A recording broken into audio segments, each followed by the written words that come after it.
close your eyes, if you'd like. Imagine a slow roll of thunder somewhere in the distance. Not the kind that rattles your windows or makes the dog hide under the bed. Just a soft growl in the sky, like the world is clearing its throat. That's the sound of Thor. Thor, son of Odin, is not exactly subtle. He is not one of those whispering gods who slip around the edges of myths, speaking in riddles and dropping clues like breadcrumbs. Thor is the god who walks straight into the room, hammer in hand, red hair and beard glowing in the firelight, and says, "I'm here." What needs smashing?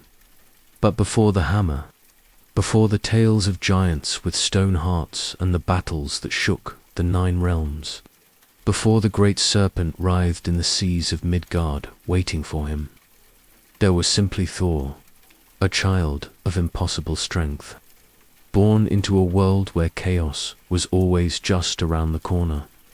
The Norse world, you see, is not a tidy one. It's not all neat gardens and polite gatherings. It's a place of frost and fire, of storms that come without warning, of seas that can swallow ships whole. The people who told Thor's stories lived with that unpredictability. They didn't just like Thor, they needed him. He was the one who made them believe that someone was out there swinging back at the chaos. So tonight, we'll tell his story. From the moment he steps onto the stage of myth as a young god with a temper, to the final clash at Ragnarok, when thunder itself falls silent. This isn't the polished version you might know from comic books, with golden armor and Hollywood charm. This is Thor as the Norse knew him.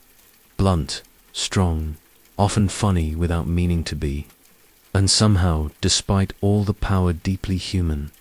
Now, before we begin properly, if you're enjoying this soft unraveling of myth, I'd be grateful if you gently tap that like button, not with a hammer strike, just with a soft click. It helps me know you're out there, part of this circle of quiet listeners. Subscribe if you'd like to wander through more myths together, one stormy night at a time, and leave me a comment, will you? Tell me where you are in the world, what time it is as you're listening, and which part of Thor's story strikes you the most now. Let's ease into tonight's myth. The sky was dark when Thor was born, as if the clouds themselves were leaning down to listen. He came from Odin, the Allfather, who seemed to have children scattered across half the 9 realms, and Geri, the earth, vast and steady beneath every footstep. From her, Thor inherited his grounding, his tie to soil, to crops, to the hum of daily life. From Odin, he inherited, well, let's be honest, probably a fraction of cunning and a lot of the temper. He grew quickly. Norse myths never bother much with childhoods, but you can picture it if you want. A little boy running around Asgard, terrifying the furniture, picking up things no child should lift, trying to swing tree branches like they were weapons. Other children probably gave him space. If you've ever had a classmate who was just a little too strong for dodgeball, you know the feeling. One thing was clear from the start. Thor was never going to be the god of quiet reflection or complicated riddles. Odin had that covered. Loki, he was still tolerated, in polite company, had trickery in hand. Thor was built for noise, for thunder, for charging into places where others hesitated. And so, he became the god of protection. Not because he sat down and applied for the role, but because the world desperately needed someone like him. The storms of Norse life weren't just in the sky. They were in the endless battles with giants, the frost-bitten nights where survival felt like a gamble, the seas whose waves looked tall enough to scrape the stars. People prayed to Thor for strength, for crops, for safe travels.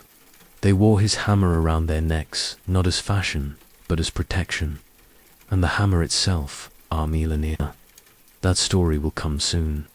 But before the weapon was placed in his hands, Thor was already a storm wrapped in human shape. Now, in telling his story, we don't follow neat timelines like history books. Myth wanders. It loops and repeats itself, like waves against a shore. Some stories contradict others, because they weren't written for consistency. They were spoken aloud around fires, by people who wanted to feel the presence of their gods. And in every version, Thor shines through the same: strong, loyal, quick to anger, quick to laugh, occasionally tricked, but always, always the protector. So let's walk with him through the thunderclouds of his earliest conflicts, into the halls of giants, across seas where serpents lurk. We'll go slowly. We have time. After all, if Thor is waiting, what's a little delay? Picture him now, tall, broad-shouldered, hair the color of flame, eyes bright with the kind of energy that makes you nervous and reassured at the same time. Around his waist, one day, he'll wear the midgard, the belt that doubles his strength. On his hands, iron gloves that make it possible to wield the hammer without shattering bone. But for now, in the early days, he is simply Thor, a god in training, perhaps, but one who already had the temper of a storm, and storms, as we know, are never patient. If Thor was born loud, his early life was a test in channeling that noise. Imagine being in a family where your father is Odin, who spends most of his time pretending to know everything. Your half-brothers are Baldur, beautiful and beloved, and Voli, a dark avenger in waiting. And your constant companion is Loki, who, let's face it, you should never leave alone with the silverware. Thor needed a role to stand out, and he found it in his fists, his hammer, and the endless thrill of being the one who does when everyone else is still debating. The first true tale of Thor's conflicts begins, perhaps fittingly, with Loki's trouble, because of course it does. Loki was like that neighbor who always has a great idea that ends with you holding the bill. One day, in a moment of mischief, because everything with Loki begins that way, he cut off Sif's golden hair. Sif was Thor's wife, a goddess tied to fertility, crops, and the land itself. Her hair was said to gleam like fields of wheat in the sun. Cutting it was not just an insult. It was a crime against the image of plenty. When Thor discovered what Loki had done, well, you can imagine. The god of thunder was not known for subtle diplomacy. He nearly smashed Loki on the spot. But Loki, sly as always, begged for mercy. He promised to fix it, to make it better. He ran to the dwarves, those master craftsmen who live beneath mountains, where the fires of creation glowed, bargained for a replacement. From their forges came not only Sif's golden hair, which grew naturally when placed upon her head, but also treasures for the gods: Odin's spear, Gungnir, Freya, ship, Blarnir, and finally, through a wager and another trick, Thor's hammer, Lane, IR. It was not perfect. The handle was shorter than intended, thanks to Loki's interference. But what it lacked in elegance, it more than made up for in power. Mjolnir could strike down mountains, crush giants, and always, always, return to Thor's hand. It was a weapon fit for the god of thunder, and with it, Thor's role was sealed forever. He became the protector of Asgard and Midgard, standing between giants and gods, between chaos and the fragile order of the world. People wore miniature hammers around their necks, a sign of devotion, of hope, of protection. Even when Christianity spread across the north, Thor's hammer remains sometimes worn alongside crosses, as if to say, "I'll take all the help I can get. Thank you." Now, it's tempting to imagine Thor as unbeatable, a juggernaut who never falters.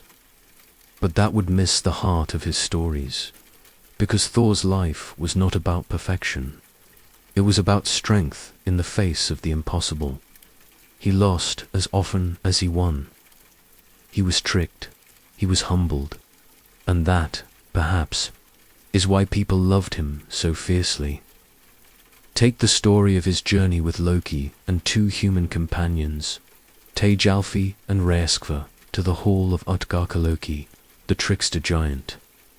Along the way, they met a massive giant named Sleipnir.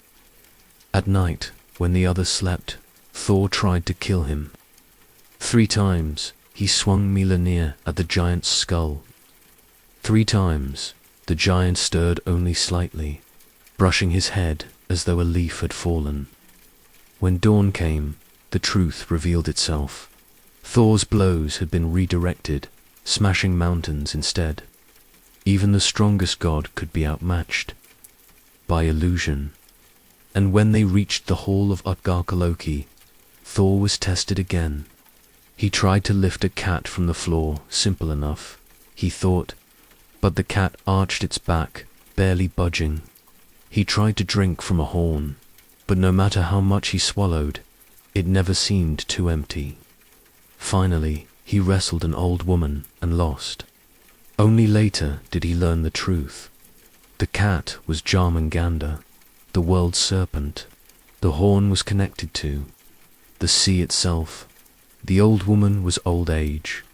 Against such forces, even Thor could only struggle. Do you see the pattern? He was strong beyond measure, yes.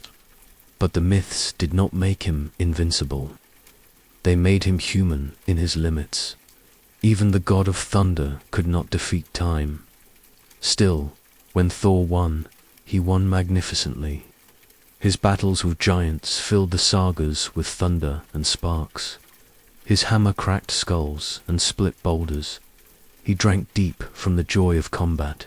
Yet, he was never cruel. Always, beneath the thunder, was the purpose, to protect. And so, his legend grew. Farmers prayed to him for fertile fields. Sailors begged his blessing against storms. Warriors carried his hammer into battle. He was the sound in the clouds that meant, perhaps, that someone was watching over them. And still, he laughed. Yes, the myths tell us Thor could laugh, and often. His humor was not clever like Loki's, nor wise like Odin's. It was the belly-deep laugh of someone who knew the joy of being alive, even in a dangerous world. Imagine him sitting by a fire after a battle, blood still drying on his arms, slapping a companion on the back and laughing at the absurdity of it all. That was Thor, and that, I think, is why we tell his story still. The hammer in Thor's hand was more than metal. It was the weight of responsibility, the comfort of certainty, and, quite frankly, the best possible excuse to hit things very hard. With Mjolnir, Thor became the shield of Asgard, and shields, by their nature, are never left alone. His life after receiving the hammer reads almost like a saga of endless errands. Giants stole this. Monsters tried that. The world teetered on the brink, and Thor was forever being sent out to smack it back into place. It's not glamorous, exactly, but it's familiar. If you've ever been the one in your family or workplace who has to fix things when others mess up, the one with the toolbox in the trunk, you know what Thor's life felt like. One of his earliest great challenges came when the giant Ragnarok wandered into Asgard. The story goes that Odin, in his infinite wisdom, more infinite boredoming, for a drink. Giants and gods drinking together is never a recipe for peace. Before long, Ragnarok grew drunk and boastful. He claimed he could destroy Asgard, steal all the gods' women, and carry Valhalla itself back to Jotunheim. You can imagine how well this went over. The gods, as dignified as they tried to appear, were not exactly thrilled by a loud, stone-hearted giant making threats in their hall. They looked at Thor, who had just walked in, and said, "Well, here's your problem now." Thor, of course, didn't hesitate. Hrungnir challenged him to a duel, and the battlefield was set. Hrungnir prepared with a shield made of stone and a whetstone for a weapon, sharp enough to cut through anything. Thor, naturally, showed up with Mjolnir. When the battle began, Hrungnir hurled the whetstone, and Thor hurled his hammer. The two collided in the air with a thunderous crack, shattering the whetstone into shards that scattered across the world. Some say those shards are the flint we still find in the earth today. Mjolnir, meanwhile, found its target. Skull. The giant collapsed, stone shield breaking beneath him. But Thor was not unscathed. A piece of the whetstone lodged itself deep in his forehead. Not even the gods could remove it. There it stayed, forever lodged, a reminder that even in victory there is pain. If you've ever had a splinter that just wouldn't come out well, imagine that, but in your head, and instead of a splinter, it's a chunk of indestructible giant whetstone. Sleep on that, if you can. Thor survived, of course, he always did. But the story shows us something essential. The god of thunder was not immune to wounds. He bled, he limped, he carried scars. Strength does not mean invulnerability. It means carrying on anyway. Another tale tells of Thor's journey to face the giant Gaiad, who was less a warrior and more a schemer. Loki, in one of his less admirable moments, and the bar is not high, lured Thor into Gaiath's hall without his hammer or usual gear. You'd think Thor would have learned never to trust Loki, but some habits die hard. Inside the hall, Thor faced traps, molten iron hurled at him, ambushes from giant daughters, every trick in the book. Yet even without Mjolnir, Thor was a storm wrapped in muscle. He hurled the red-hot iron back at Gaiad with such force that it pierced the giant and shattered the stone wall behind him. Once again, brute strength and sheer determination carried the day, but the stories aren't all battles and blood. Some reveal Thor's humor, though often at someone else's expense. Take the tale of Alvis the dwarf. Alvis desired Thor's daughter and came to claim her hand. Thor, not thrilled at the idea of his daughter marrying someone who barely reached his knees, devised a plan. He challenged Alvis to a contest of wisdom, asking him question after question about the world. The dwarf, eager to prove himself, answered each one with riddling poetry. This went on until the first rays of dawn crept over the horizon. And as every Norse listener would have known, dwarves turned to stone in the sunlight. Thor thanked him for his wisdom, and watched him freeze forever. If you can hear the sarcasm in that moment, you're not alone. Thor was not subtle, but he was clever enough when he needed to be. This balance of brute force and surprising wit, of victories scarred by wounds, made Thor more than a one-note god. He was the one who bore the weight of endless responsibility, who was tricked but not broken, who carried shards of pain in his head while still lifting his hammer with both hands. And if you think about it, that's not so different from us. We all carry shards.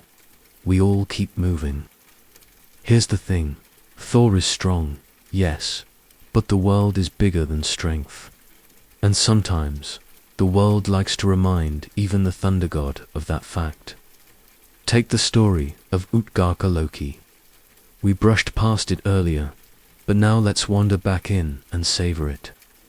Thor, Loki, and 2 human companions, Djalfi and Reyeskvas, out on a journey that led them to a vast hall ruled by the giant Loki, master of illusions. The hall itself was overwhelming. Everything was large enough to make Thor feel, for once, small. And that was the point. Giants loved nothing more than to make gods stumble. Loki proposed contests. Thor, confident as ever, accepted. First came the drinking horn. Thor lifted it and drank deeply. He drank again and again. But no matter how much he swallowed, the horn never seemed to empty. Later, he would learn the truth. The horn had been connected to the ocean itself. His deep gulps lowered the seas just enough to create the tides. If you've ever stood at the beach and watched the tide pull back, you can thank or blame Thor for being just thirsty enough. Then came the cat. A huge, grey feline lounged on the hall floor. Thor bent to lift it, thinking it no task at all. He pulled and strained. The cat arched its back, claws digging into the floor. At last, Thor managed to raise just one paw off the ground. Later, he learned the cat was none other than Jormungandr, the world's serpent, disguised. The fact that he moved even one paw was astonishing, but in the moment, it felt like humiliation. Finally, the wrestling match. They brought out an old woman, stooped and frail. Thor, perhaps thinking this was beneath him, squared his shoulders. They grappled, and no matter how he pushed, the woman held firm. She bent him, nearly drove him to one knee. Later, he discovered, she was old age itself, something no god, no matter how strong, can defeat. Each test was impossible. Each one made Thor look weaker than he was.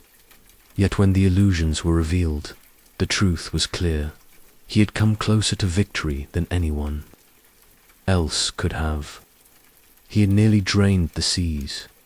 He had nearly lifted the world's serpent. He had withstood old age longer than any creature alive, and that is why the story matters. Thor was not humiliated. He was humanized. Listeners knew what it was to struggle against forces too big to beat. Thor's struggle was theirs. His partial victories a reminder that effort itself was noble, of course. Thor himself didn't always appreciate the lesson. He was probably furious. He liked straightforward fights, not metaphors wrapped in illusions. But that, too, made him beloved. He was not lofty like Odin, lost in riddles. He was not slippery like Loki, always with one eye on the escape route. Thor was direct, honest, sometimes fooled, but never cowardly. Later tales returned to that honesty, even in disguise. Like when the giant Thrym stole Mjolnir and demanded Freya as his bride in exchange. The gods, horrified, scrambled for a plan. Loki suggested Thor disguise himself as Freya, veil and all, and go to Jotunheim as the bride-to-be. Thor resisted, as you might imagine. A thunder god in a wedding dress is not a comfortable mental picture for anyone involved. But, in the end, he agreed. The wedding feast began. Thrym marveled at how Freya ate whole oxen in one sitting, drained barrels of mead, and glared with eyes that seemed ready to burn down the hall. Loki, ever quick, explained, "She hasn't eaten in 8 days. She was so excited to see you." Thrym nodded, love-struck fool that he was. At last, they brought forth Mjolnir to sanctify the marriage. They placed it in Freya's lap. And that was it. The moment Thor's hands closed on the hammer, the charade ended. He threw off the veil, raised Mjolnir high, and turned the wedding into a slaughter. The hall rang with thunder, and giants fell like broken trees in a storm. It is a bloody tale, yes, but also absurd. The image of Thor, cross-dressing reluctantly, grumbling beneath his breath, glaring at Loki for talking him into this mess, it's comedic in a way myths rarely allow. And the laughter, perhaps, was part of the point. Even gods can look ridiculous. Even Thor can be tricked into a dress. But beneath the humor lies the heart of Thor's myths: protection. The hammer was not just a weapon. It was the symbol of order against chaos, of safety against fear. And Thor would endure humiliation, deception, even a wedding dress, to bring it back. So whether he was shattering giants, wrestling with old age, or stomping through a feast in disguise, Thor remained himself, strong, stubborn, and loyal to the role the world demanded of him. And somewhere, in the back of every Norse listener's mind, was the quiet understanding that one day, even Thor's strength would not be enough. The sea is never quiet in Norse myth. It breathes, it heaves, it hides monsters under its waves. And for Thor, the sea was not just a backdrop, was the waiting place of his greatest enemy, Jormungandr, the Midgard serpent, the story of Thor. And the serpent begins, curiously enough, with a fishing trip. Not the kind of peaceful outing you might imagine. Sitting with a line dangling lazily in the water, sipping from a flask, waiting for a bite. No, Thor's fishing trips were ambitious. It began when Thor traveled to the giant Hymir's hall. Hymir was not known for hospitality, but Thor had a way of making himself impossible to refuse. Over mead, Thor proposed they go fishing together. Hymir scoffed. What could this red-bearded god possibly do at sea? But Thor insisted. When dawn came, Hymir brought his boat to the shore. Thor strode up, carrying an ox's head over his shoulder, the largest and bloodiest bait he could find. Hymir frowned. He had been planning on catching some smaller fish, perhaps a whale if they were lucky. But Thor had other prey in mind. Out to sea they rowed further and further, until the cliffs of land were distant smudges. Hymir grew uneasy. He warned Thor, "This is too far. These waters are dangerous." But Thor kept rowing, muscles like eyes fixed on the horizon. At last, he dropped the ox head into the water. The sea swallowed it, and for a moment there was only silence. Then the line snapped taut. The boat lurched. Something vast had taken the bait. Jormungandr, the serpent that encircled the whole of Midgard. Its body so long it could bite its own tail. It rose from the depths, scales glistening, eyes blazing with ancient hate. The ocean boiled around it. Thor planted his feet in the boat, veins straining, and hauled on the line. Slowly, impossibly, he drew the serpent upward. The two locked eyes. Thunder cracked in the sky. Thor reached for Meglunir, ready to strike the killing blow. And then Hymir panicked. The giant, terrified that this battle would tear the world apart, cut the line. The serpent slipped back into the sea with a roar that echoed like mountains. Splitting, the boat rocked violently. Thor, furious, raised his hammer and nearly smashed Hymir's skull for robbing him of his victory. But the serpent was gone, waiting, coiled once more beneath the waves. This story haunted Thor. He had seen his enemy face to face, and though he had nearly killed it, fate had denied him. Every Norse listener knew what that meant. The fight was not over. It was only postponed. But Thor could not brood forever. There were always other giants, other dangers, like the time he visited the giant Geat's hall, or when he faced off against Ragnar. Each battle was part of a pattern. Thor, the protector, hurling himself again and again into the teeth of chaos. And yet, always, the shadow of the serpent lingered. That is the beauty of Norse myth. It never lets you forget what's coming. The stories are alive with laughter, with absurd disguises, with victories that feel like triumphs. But in the background, like a drumbeat, is the knowledge of ragnarok, the end of everything Thor's. Fishing trip was not just a story of a missed opportunity, it was a reminder, even thunder cannot silence the sea forever.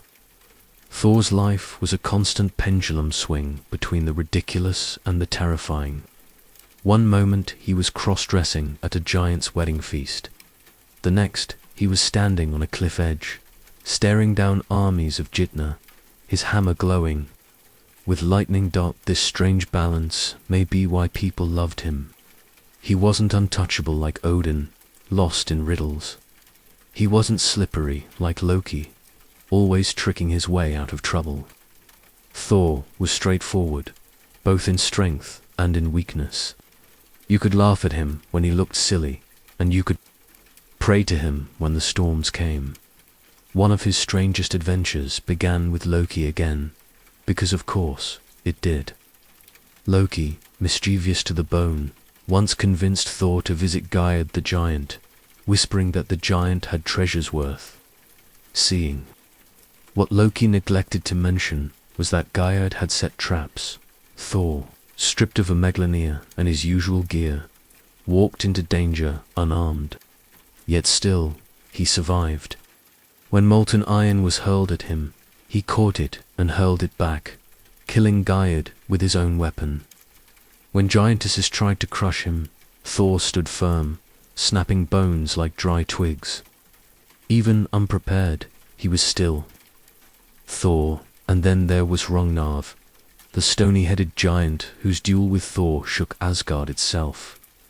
When Ragnar fell, his massive corpse pinned Thor beneath it. The other gods could not move it. It took Thor's son Magni, a child at the time, to lift the weight and free his father.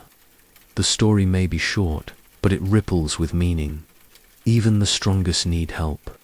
Even Thor could be pinned down, waiting for someone else's strength. Between these battles, there were quieter moments. Tales of Thor traveling with his human servants to Jalfi and Arsgava. Stories of him eating whole oxen in a single sitting. Tales of his booming laughter, shaking the rafters of Asgard's halls. These moments mattered as much as the duels. They showed that Thor was not only a god of storms, but also of hearth and harvest, of food and family. His hammer blessed marriages, fields, and funerals alike. It was not just a weapon, it was a sacred symbol. But every feast, every laughter, every battle circled back to the same drumbeat. The serpent in the sea. The day when Thor would meet it again, not in a boat with a panicked giant, but on the battlefield of Ragnarok.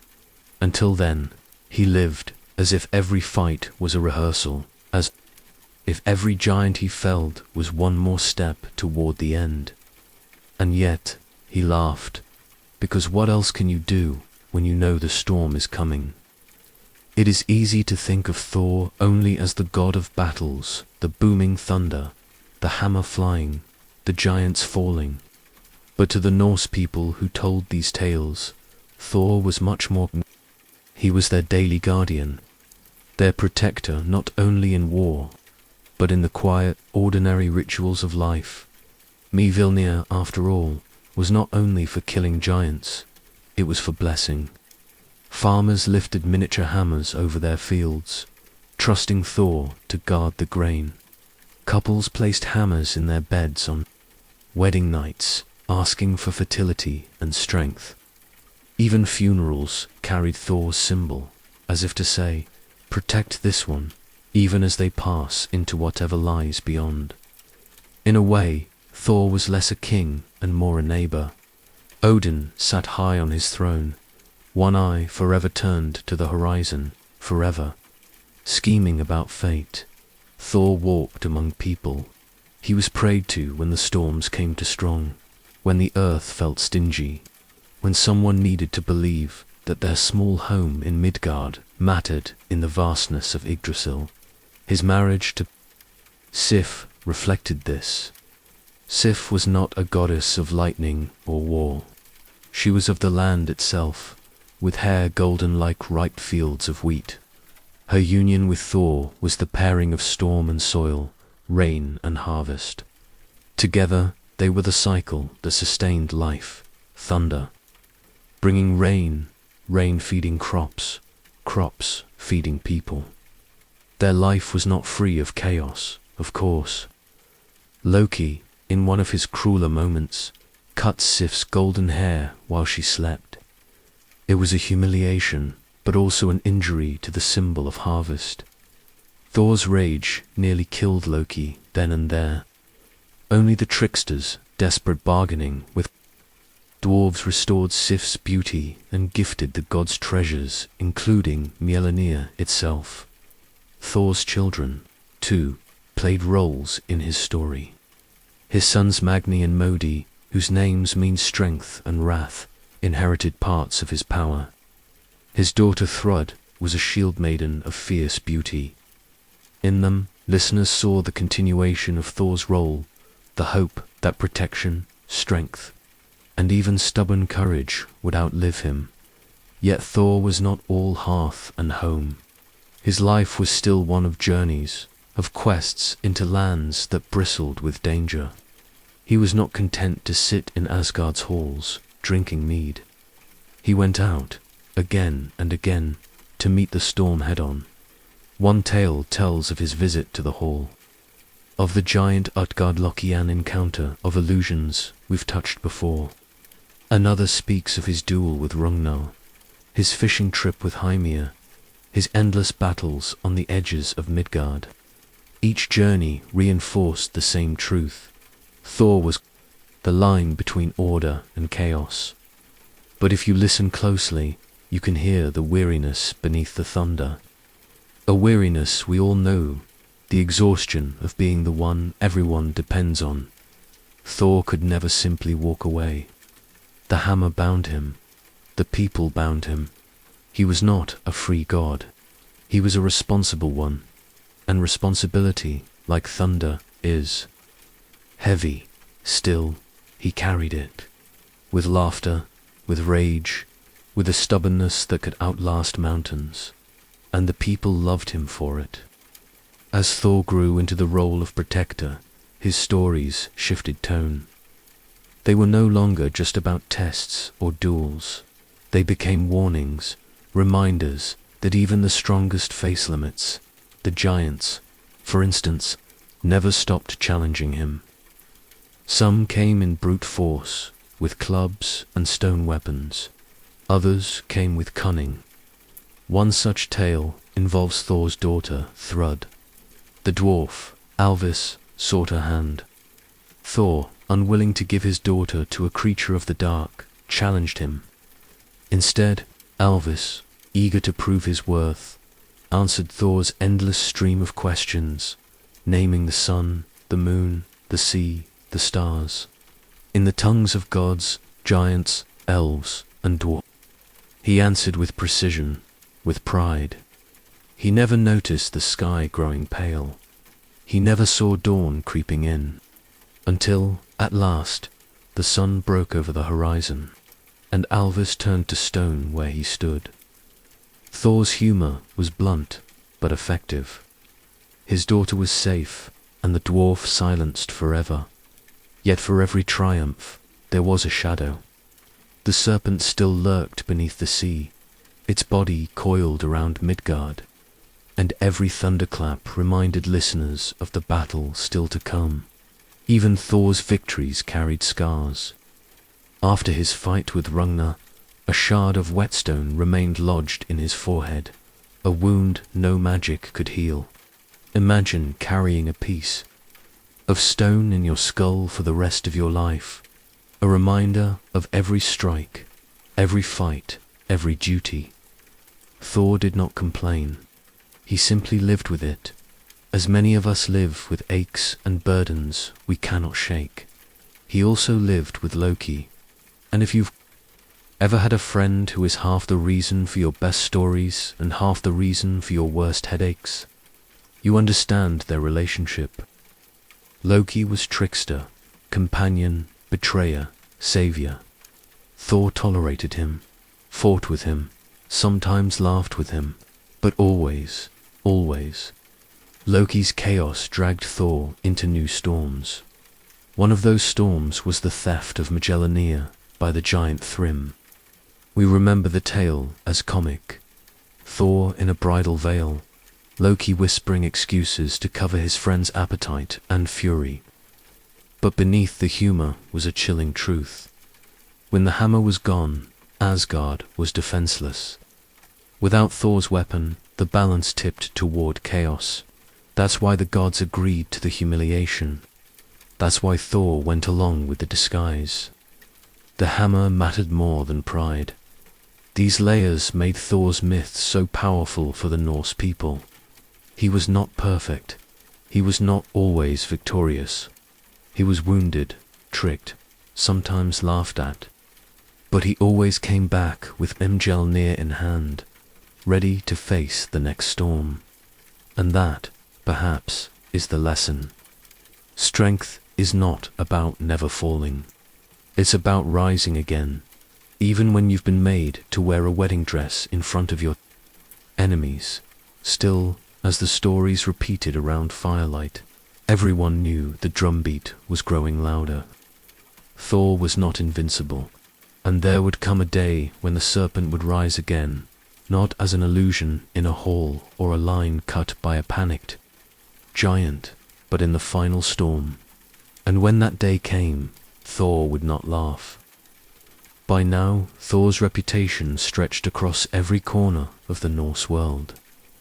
To the farmers who lived under unpredictable skies, he was the bringer of rain and the breaker of storms.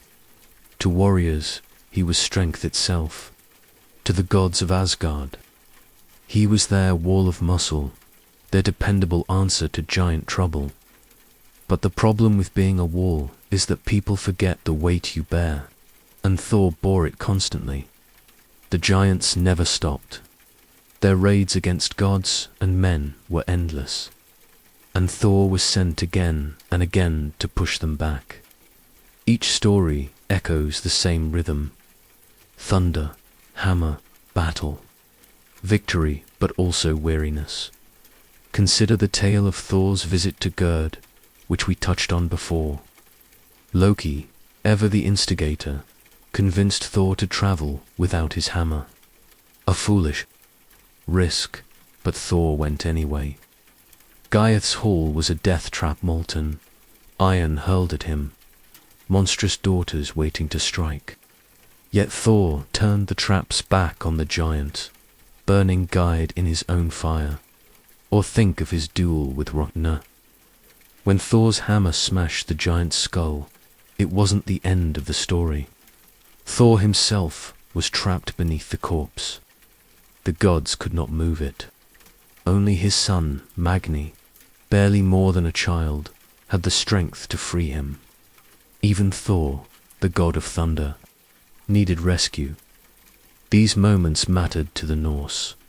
They reminded them that even strength stumbles, even protectors fall. And yet, help comes from children, from allies, from anyone willing to lift the weight. Still, Thor's tales were not all battles. There were feasts full of roasted oxen and barrels of mead, where Thor's laughter shook the rafters.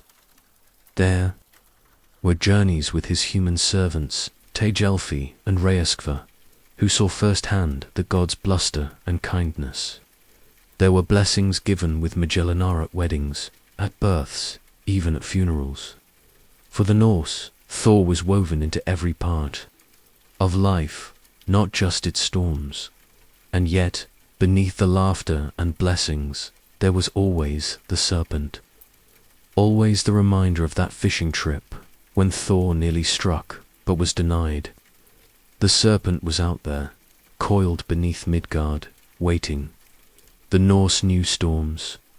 They knew how skies could turn black in an instant, how seas could swallow ships, how crops could fail without warning. Thor's stories reflected that truth. Every victory was temporary. Every calm was only the eye of the storm. And so, as the myths grew darker, listeners leaned closer. They wanted reassurance, but they also wanted honesty. And Thor gave them both. Here was strength that could falter, a protector who could be wounded, a god who could laugh even when storms were certain. That balance, the thunder and the laughter, is what made him beloved. The older Thor grew in myth, the more he seemed to carry the weight of inevitability. The stories didn't just celebrate his victories, they foreshadowed his end. Take the second tale of Thor and Jormungandr, not the fishing trip, but the day when Thor waded out into the sea to fight the serpent outright. The waves crashed around him as he struck with Mjolnir, each blow sending shocks through the ocean. The serpent recoiled, spewing venom, its body writhing across the waves. Though the tale breaks off before a clear ending, listeners understood this was rehearsal for Ragnarok, a preview of the final battle, and that knowledge hung heavy. The Norse did not see their gods as eternal victors. They saw them as companions. In struggle, even Thor, strongest of all, had an ending written into the fabric of the world. Other stories, too, carried that same undercurrent. When the dwarf Alvis turned to stone at sunrise, Thor won with wit. Yes, but dawn itself was a reminder that time moves on, even for gods. When Ragnar's corpse pinned Thor, it was a reminder that even victory leaves scars. And then there was Loki, Thor's uneasy companion. The spark of chaos, always at his side, grew darker as the myths marched toward Ragnarok, where once his mischief led to Lauftasiv's hair replaced with gold. Thor disguised as Freki, and outed led to ruin.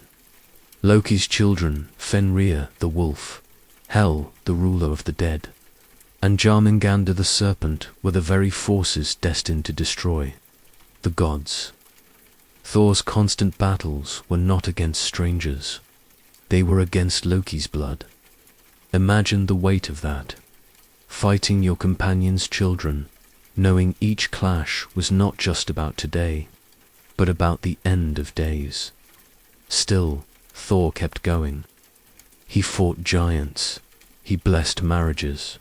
He ate oxen whole and drank mead by the barrel. He laughed, he raged, he carried the hammer until his hand must have felt its weight in every bone, because what else could he do? He was the protector. He did not have the luxury of despair. That is why the Norse loved him.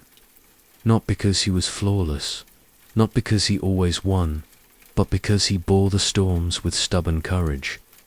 He reminded them of themselves, farmers facing winters, sailors facing seas, families facing hunger. They knew they could not win forever, but they could fight today, and so could Thor. And when the drumbeat of Ragnarok grew louder, they knew he would be there, hammer in hand, ready to meet the serpent one last time. Storms don't begin with thunder, they begin with a pressure shift, a stillness, a silence too heavy to be natural. The same is true of Ragnarok. The myths say the end of the world will not crash in all at once, but creep, sign by sign, until even the gods can no longer ignore it. And Thor knew the signs. The first was the death of Baldur, the shining god, beloved of all. When he was struck down by Loki's schemes, by mistletoe that should have been harmless, the balance of Asgard trembled. Baldur was beauty, innocence, light itself. If even he could fall, what hope had the rest? Thor's hammer could smash a mountain, but it could not protect against fate. The second was the binding of Fenrir, Loki's wolf son. The gods had tricked the beast into chains, but at a cost. Tyr, the brave god of war, placed his hand in Fenrir's mouth as pledge of honesty and lost it when the trap closed. Thor was not the one to bind Fenrir, but you can imagine the storm in his heart, knowing that the wolf was destined to break free and devour Odin himself. And then there was the sea. The serpent Jormungandr stirred more often, its body rolling. Beneath the waves, tides rising higher, storms biting harder. Sailors swore they saw its scales glint in the surf, its shadow beneath their ships. Thor had not forgotten the fishing trip. He had not forgotten the look in the serpent's eyes, the hatred old as the world itself. Yet even with doom approaching, Thor lived as he always had, fully, bluntly, almost defiantly. He went on journeys, he fought giants, he blessed fields, he ate too much at feasts. He laughed too loud at jokes that weren't funny. He was the god who kept living like the storm, wasn't already overhead, and maybe that's why people loved him more in these darker tales. He didn't withdraw like Odin, whispering into the void for knowledge. He didn't twist like Loki, trying to outmaneuver fate. Thor simply stood, hammer in hand, and said, "Not today, maybe not tomorrow, but when the storm comes, I'll meet it." This honesty gave comfort, because the Norse knew their world. Winters were long, hunger was sharp, death was never far. They didn't need gods who promised safety forever. They needed gods who showed them how to stand in the storm with dignity, even knowing it would win in the end. And Thor was exactly that. By the time Ragnarok drew near, Thor's life read like a long preparation for one final duel. Every battle with a giant, every clash of stone and hammer, every storm overhead had been practice swings. The serpent was waiting, and so was Thor. The prophecies were clear. Ragnarok would begin with Fimbulwinter. 3 winters in a row, no summers between. The world would freeze, hunger would spread, families would turn against each other. Then the sky itself would split, and chaos would pour out. Thor's role was written. He would face Jormungandr. The serpent would rise from the sea, its coils thrashing, its venom blackening the skies and poisoning the waters. Thor would wade, out to meet it, hammer blazing. The clash would be apocalyptic. Lightning would sear the serpent's scales. Venom would rain across Midgard. Thor would strike, again and again, until at last he would crush its skull with Mjolnir, victorious. But only for a moment, for the serpent's venom would already be in his veins. Thor would take 9 steps, 9 heavy, staggering steps before collapsing, dead beside his enemy. The listeners of these tales knew this. Every time Thor fought giants, every time he clashed with monsters, they remembered. He was strong, but not immortal. He could win today, but not forever. And yet, the story gave comfort, because Thor did not hesitate. He did not try to escape the prophecy, did not waste his days scheming for loopholes. He lived, he fought, he laughed, he blessed. And when the end came, he would meet it, head dash on. In that sense, Thor was more human than any god. He did not promise salvation. He promised presence. He promised to fight alongside you, even if both of you would fall. And perhaps, in the silence after the myths were told, in the crackle of fire and the howling of wind outside, that was enough. Thor's hammer would not save the world, but it would make the end worthy. And that too is a kind of protection. The world of the Norse myths was never built to last forever. It was fragile, stretched across Yggdrasil's branches, threatened on all sides by giants, fire, frost, and chaos.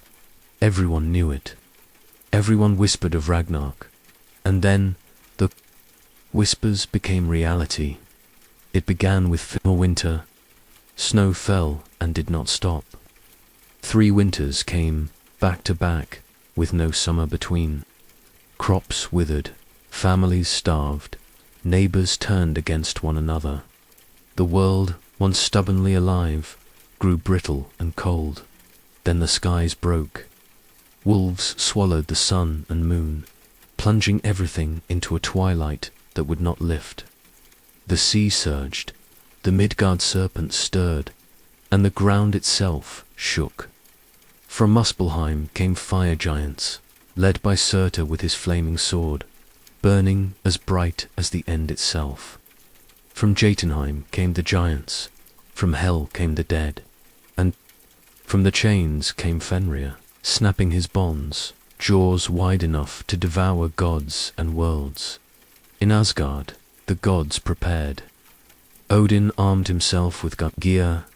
Freya, foolishly having given away his sword in a moment of desire, carried only an antler. Heimdall raised the Jollahorn, sounding it loud enough to echo across all 9 realms. And Thor tightened the belt that doubled his strength, strapped on his iron gloves, and lifted Mjolnir one more time. He knew what was waiting. He knew his role.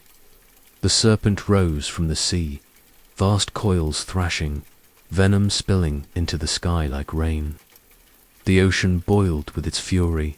Its roar was the sound of everything breaking. Thor waded forward. His boots sank into the surf, but he did not slow. Lightning crackled around him. Thunder shook the sky. The god of protection, the storm embodied, met the serpent with a hammer swing that split the air like the tearing of the world. This was not a duel. It was an ending. Every strike of Mjolnir shattered waves, broke scales, sent poison flying. Every lash of the serpent's body crashed like mountains falling. Sea and sky became one storm. The myths say that in that moment, all creation held its breath. The other gods fought their own battles, Odin against Fenrir, Heimdall against Loki, but the true center of Ragnarok was here, where thunder met serpent, protector met destroyer, and for a moment it seemed Thor would win. Thor struck with all the strength of Asgard, all the faith of Midgard, all the stubborn defiance of a god who never backed down. Mjolnir blazed, lightning pouring from its head as it crashed into Jormungandr's skull again and again. The serpent writhed, howled, spat venom. Waves towered, the world shook, and the 9 realms seemed to shudder toward collapse. Then, with a final, deafening crack, Thor brought the hammer down. Jormungandr's skull split, the great serpent convulsed, and at last the coils slackened. The sea went still. The serpent was dead. Thor had done it. He had slain the beast that had haunted his life, the monster destined for him alone. The listeners, centuries ago, must have felt that moment in their bones, the relief, the triumph, the impossible victory, but it did not last, for the serpent's venom had already entered him. The black poison ran through his veins, burning, choking, unmaking. Thor staggered. He tried to lift Mjolnir again, but his arm was heavy, his chest aflame. Still, he walked. 1 step, then another.